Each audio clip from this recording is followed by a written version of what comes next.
Hello. We've had some bad luck, but we've had some amazing good luck on our first road trip to Spain and Portugal in our Tesla Model 3. And I'll tell you all the good things and all the not so good things. I'm also going to give you the kilowatts per hour and the real world range driving the Tesla in Spain and Portugal, as well as our experiences with the Tesla superchargers, not in the UK. And that's very interesting, I'm sure you'll find. Now, we've been planning this trip from Cornwall to the Algarve since last April and planning the route, and obviously it's all based around the Tesla superchargers that are all on the main routes. The day before we left for the drive to Portsmouth, because that was where we were taking the ferry to Santander, Brittany Ferries, we got a message from the Airbnb host saying our arrival day at 5 p.m. the road's going to be closed to 9:30, which put a little bit of a spanner in the works, because it meant that we would be leaving Santander after a couple of days on the ferry, day and a half on the ferry, and driving down to Porto, which was about 400 miles, and we thought it would take probably about 8 hours, so our timing there was going to be about 5 o'clock. So it meant that if we didn't get there by 5 o'clock, we'd have to wait in the car till 9:30. 400 miles, 8 hours, is going to be tight. I didn't want to race down it, it's not the race, but so that put a little bit of a spanner in the works. I thought about getting an additional Airbnb, so as we found with our recent trip up to Orkney before Christmas, when it snowed and it was icy and horrible, we really wanted to avoid that kind of stress as much as possible.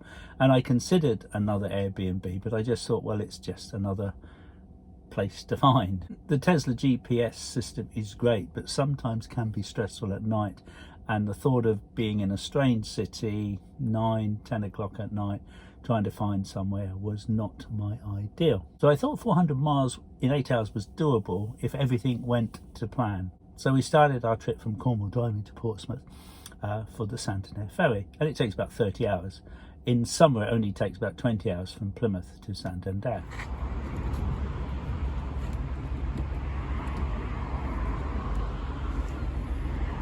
So we're just charging at the very first charger on the trip to Portugal. Yay! We stopped at Amesbury, and as always the Tesla supercharger is so fast that we go in and order some food, and the car is always fully charged before the food arrives, so I have to nip out and move it, for those people who think that you're sitting around waiting for the car to charge all the time. We've been on a few ferries lately to Orkney, but never as long as 30 hours, and I didn't want the alarm going off draining the battery. So I went into safety and turned off tilt mode, which seemed to be the best thing to do, and there didn't seem to be any issues at the end of the trip.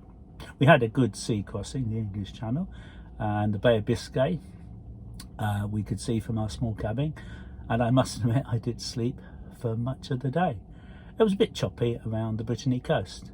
The Spinnaker in Portsmouth is an amazing sight at night. 2 days in on board, we were back in a car waiting to leave the ferry. Unfortunately, the battery had hardly gone down at all. So the first Tesla supercharger was about 20 miles from Santander, and I just wanted to top up because I had topped up back in Portsmouth. Was at Riosin, apologies if my pronunciation is incorrect, and we full charged. So pretty much everything about the superchargers was the same as at home. And of course, you remember the first time you use a supercharger, you think, oh, it won't work for me, it won't have, there'll be something wrong, you know, but and you go up to it and it charges. And I did have doubts about the Spain Portugal ones, whether they were going to work or not, and they worked fine. It was a real delight, and you think, wow, this is so simple, no card, no app, it's so great. So and every day looked the same. That was pretty much the only difference. We were the only cars. The first one, we were the only one. The next one was about 3. And I think on average, they were only about a quarter used, which is nice, as we found coming back from Orkney through the Midlands and north of England. A lot of the superchargers were very, very busy, and 1 or 2 had some queues. The GPS was recommended Tordesillas as our next supercharger, and predicted with arriving with only 5% charge, which wasn't ideal in case anything happened.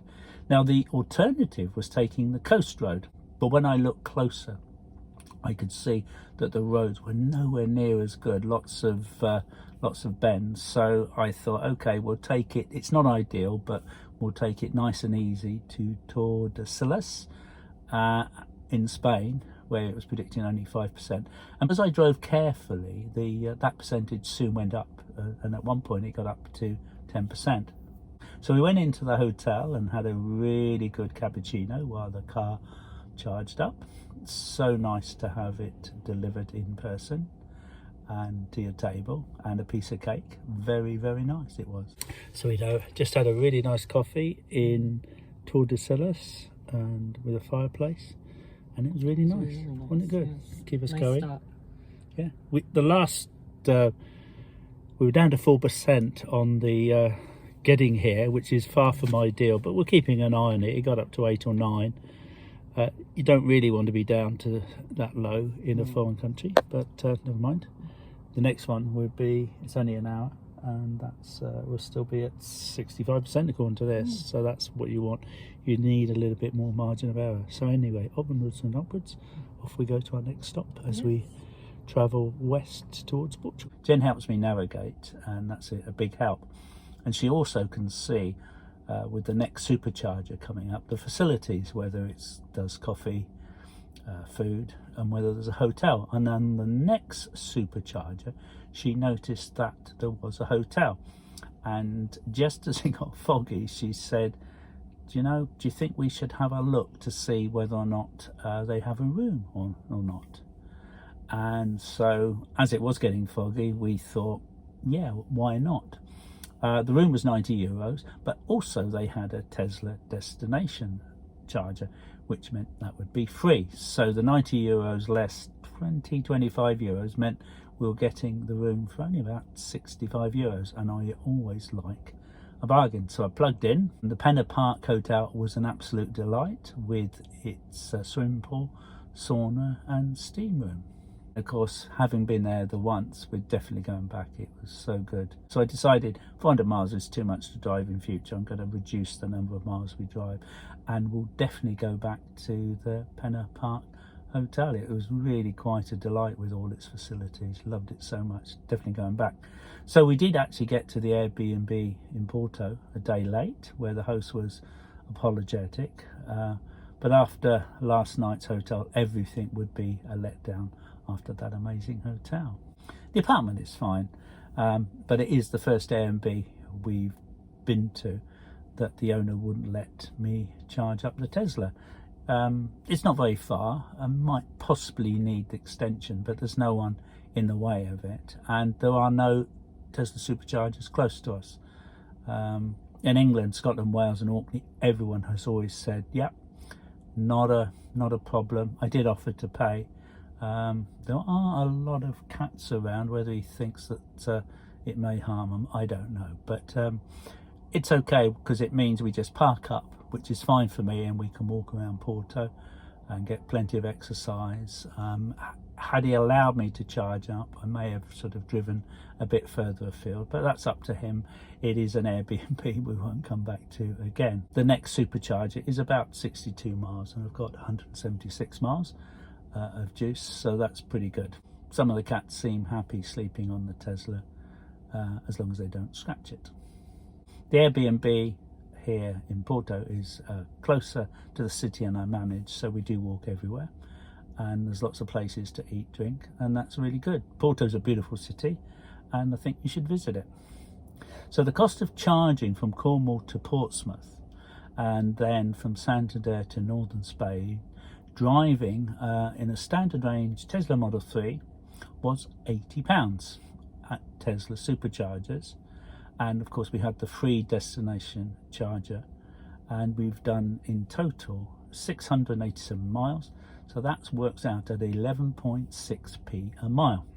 The watts per mile is 277, giving a real world range of 180 miles fully charged, which is not as good as our average since owning the car. the watts per mile is 244, giving a real world range of 204 miles. Now the Tesla touchscreen currently says 255 miles fully charged. The temperature was about 12 to 14 degrees, and we were driving the legal limit of 75 miles an hour because we had a deadline, 5 p.m. That certainly didn't help the watts per mile. However, the last charge was also free at the Penna Park Hotel, and we were driving slower on the final day, and it was high up in the mountains, and we achieved 201 watts per mile, which isn't always achievable, and that would give a real world range of 248 miles. So you can see it can vary quite a bit. So many people with Tesla EVs thinking of buying one might be interested in what it's driving in Europe. Well, obviously having a Tesla is a big help, as the supercharger network means no cards, apps, just reverse in and plug in. It's so simple, it's just the same as in the UK. I honestly can't speak about the non-Tesla EVs, what it's like driving here. I've watched a few videos of one gentleman in particular that comes to Portugal, and it doesn't sound that easy, but I really have no idea. But everywhere there was a Tesla supercharger, there were other types of EV chargers, but I've no idea what it's like to use them. The backup for this trip was that 4 out of the 6 of the Airbnbs will be allowing us to charge up. Okay, the first one wasn't one, but many of the others are. Before our trip, I did try and buy a recommended Portugal card that another YouTuber had recommended, but they wanted £40, and I don't think it would have worked in Spain, and part of our trip is in Spain, so I declined to buy it. And so we'll just rely on friendly Airbnb owners allowing me to top up my Tesla Model 3.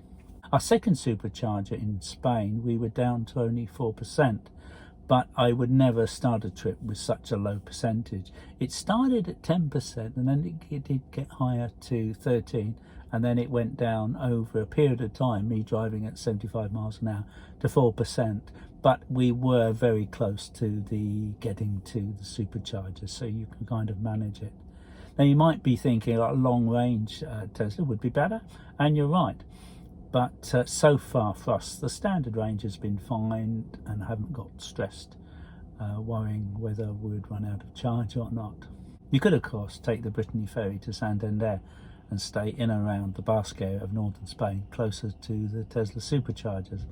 But as a kid of the 60s, whose parents I was very lucky to have, and my brother drove across France, Germany, Spain, Italy, Austria, Switzerland, Andorra in an A35 van, full up with all the necessary camping equipment, a tent and everything else you need, and the following year in an NSU Prince 4, that's me sat on the bonnet, that would never be in the spirit of my now no longer very exciting parents I was very lucky to have.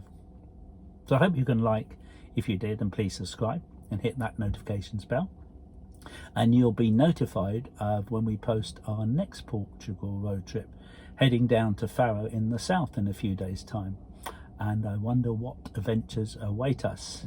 So what do you think? Please leave a comment below. And please don't forget to use your reusable mug wherever you go. I never go anywhere without it. Thanks very much for watching. Take care. See you next time.